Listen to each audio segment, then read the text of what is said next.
74 पहुंचे और 74 से 77 पहुंचे। और इसके लिए मैं विशेष तौर पे भारतीय जनता पार्टी को बधाई देता हूं कि आप बिहार के सबसे बड़े पार्टी आप बने हैं, इसके लिए बधाई देता हूं। और विशेष तौर पे बिहार के भारतीय जनता पार्टी के प्रदेश अध्यक्ष संजय जायसवाल जी को भी बधाई देता हूं कि आपने बहुत ही अच्छा काम किया है।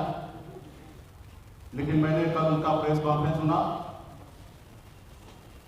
उन्होंने बहुत ही जो बात उनको नहीं बोलना था उन्होंने बोला, बहुत झूठ बोला, जबकि वो ना 3 में थे ना 13 में थे। जब मेरी क्या डील हुआ, ये डील सिर्फ 2 लोगों को पता है, एक तरफ हमरा को पता है और एक देश के गृह मंत्री श्री अमित शाह जी को पता है कि बंद कमरे में क्या डील हुआ। यहाँ तक कमरे के बाहर भी रहने का सौभाग्य है संजय जायसवाल जी को प्राप्त नहीं हुआ था, जो कि कमरे के बाहर भी खड़ा होकर कान लगा कर सुने। और बिहार के किसी भी नेता को ये सौभाग्य प्राप्त नहीं हुआ। हाँ, कुछ जानकारी नित्यानंद राय जी को या हमारे मंगल पांडे जी को थे कि किस तरीके से दिल्ली में क्या बात हो रहा है, ये जानकारी उनको थे। तो इसलिए वो क्या डील हुआ, इतना झूठ फैलाने का आवश्यकता उनको नहीं था। उन्होंने तो विनर बन गया, 3 विधायक को लेकर बिहार का सबसे बड़ा पार्टी बन ही गया, उनको झूठ बोलने की क्या आवश्यकता है। तो इसके लिए मैं भारतीय जनता पार्टी को भी शुभकामना देता हूँ, हमारे विधायक जो गए उनको भी शुभकामना देता हूँ। और मैं आपको बता दूँ कि मैं 18 साल की उम्र से मैं संघर्ष कर रहा हूँ, अपनी ज़िंदगी को बेहतर बनाने के लिए मैं मेहनत कर रहा था, मजदूरी कर रहा था। एक दिन में 30 रुपये में कमाता था, महीने का 900 रुपये महीने का मैं कमाता था। और ये हम अपनी ज़िंदगी में संघर्ष करके मुंबई जैसे शहर में जहाँ पे रहने के लिए घर नहीं था, जहाँ पे अपने आप को फ्रेश होने के लिए जगह नहीं था, ऐसी ज़िंदगी मैंने जिया। फुटपाथ पे मैंने खाना खाया, फुटपाथ पे अपनी संघर्ष करके मुंबई जैसे शहर में भी अपने एक अच्छा मुकाम मैंने बनाया। और उसके बाद बिहार में मैं आया, अपने लोगों का हक अधिकार के लिए मैंने देखा कि हजारों समस्या है, जहाँ हजारों समस्या वहीं पे मेरा भी जन्म हुआ था।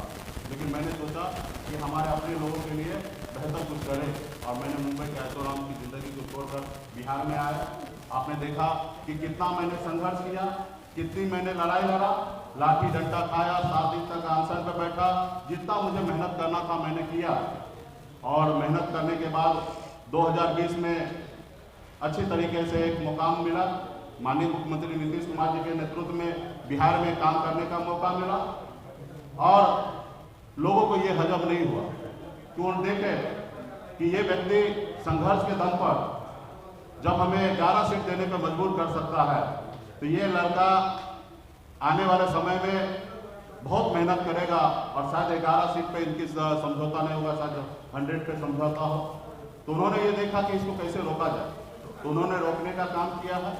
और हम तो कुछ भी हाथ में नहीं था, जीरो में था, संघर्ष करना मैंने सीखा और संघर्ष के बदौलत मैं यहाँ पे आया हूँ। क्या मैं अपने समाज के लिए आरक्षण मांग रहा हूँ, मैं गुनाह कर रहा हूँ? क्या मैं अति पिछड़ा समाज को हक अधिकार दिलाना चाहता हूँ, जितने उनकी संख्या है उतने में उनको आरक्षण दिलाना चाहता हूँ, मैं क्या गुनाह कर रहा हूँ? क्या मैं कर्पूरी ठाकुर जी का सपना पूरा करना चाहता हूँ, क्या मैं गुनाह कर रहा हूँ? क्या मैं चाह रहा हूँ कि देश में जातिगत जनगणना हो, उसके लिए मैं क्या गुनाह कर रहा हूँ? तो मैं हर चीज़ में मुखर के अपनी बात को रखता था, मैं अपने काम को कर रहा था। लेकिन लोगों को लगा कि ये बड़ा हीरो हो जाएगा, काम करेंगे।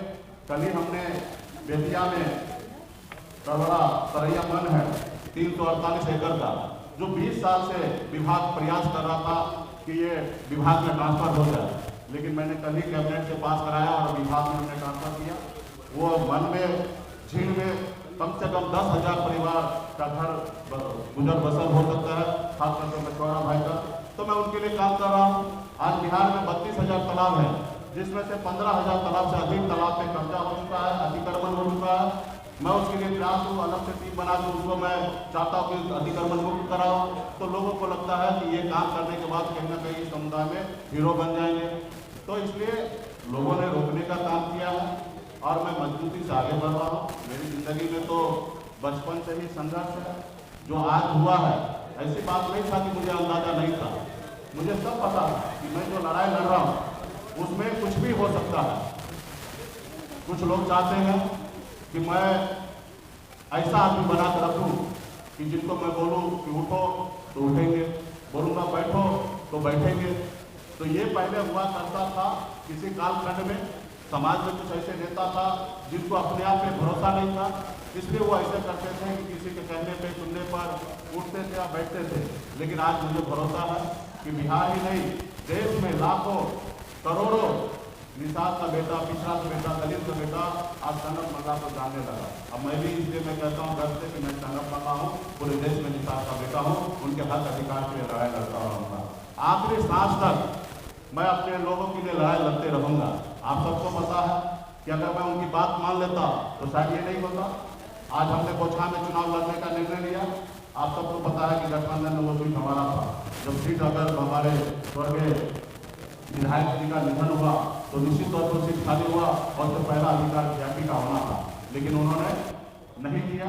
उन्होंने अपने मन से अपने प्रत्याशी के नाम का घोषणा कर दिया और आपने देखा कि 4 महीना उनके पार्टी के लोग किस तरीके से बेइज्जत करते रहे, उनके सांसद किस तरीके से अभद्र बात करते रहे।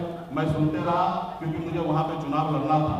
आज हमें लोग टारगेट कर रहे हैं कि आप उत्तर प्रदेश में चुनाव लड़े, देश के प्रधानमंत्री जी को लेकर विरोध किए। तो भैया आप बताइए, मेरा जो हक अधिकार है वो मैं किससे मांगूंगा? मैं अमेरिका में जाके मांगू या मैं राहुल गांधी जी से मांगू? बड़ा घटना नहीं, ये सामान्य घटना है। ये संसार में हमेशा होते रहा। जब गरीब, पिछड़ा, दलित का बेटा आगे बढ़ने का काम किया, आगे अपने लोगों को आगे बढ़ाने का काम किया, तो उनके साथ हमेशा ऐसे होते रहा। आपने अभी हाल फिलहाल में आपने देखा कि चिराग पासवान जी का पार्टी किस तरीके से तोड़ा गया, परिवार में कूट डाला गया। लेकिन क्या हुआ?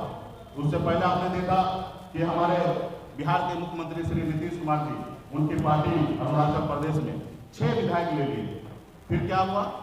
तो ये विधायक पार्टी नहीं बनाया, पार्टी ने विधायक को बनाया।